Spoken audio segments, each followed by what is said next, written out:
Hello mga adventure, for today's video pakita ko ito ngayon, GL Grandia 2024 automatic 2.8 diesel. Ito yung ano niya mga adventure, sa harapan sa driver seat.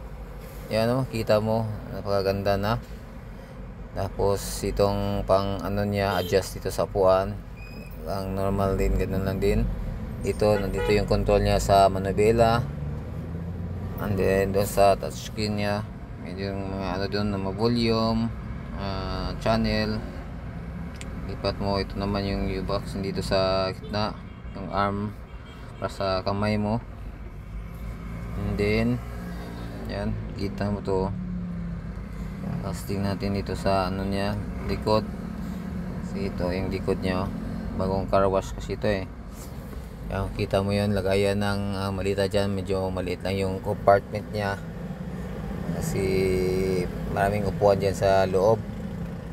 Yan, kita mo dyan mga adventure. So dito naman sa second row, yan, tatlong upuan yan dyan.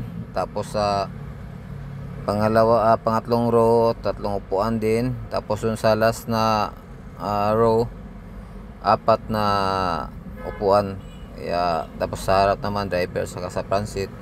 Kaya total nito 12 seaters. Napakaganda mga adventure. So maluwag siya talaga siya. Nakikita nyo naman. Ayan o.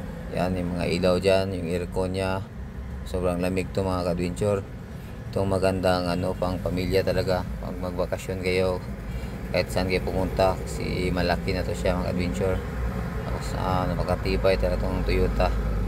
Ayan o, kita mo yung mga adventures. Yan yung mga yan o, yan yung nabilan nya, yung biyada.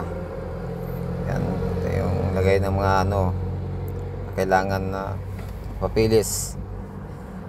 Ayan, lagay ng bottle cap. Salamat mga adventures, hanggang sa muling video. God bless us all.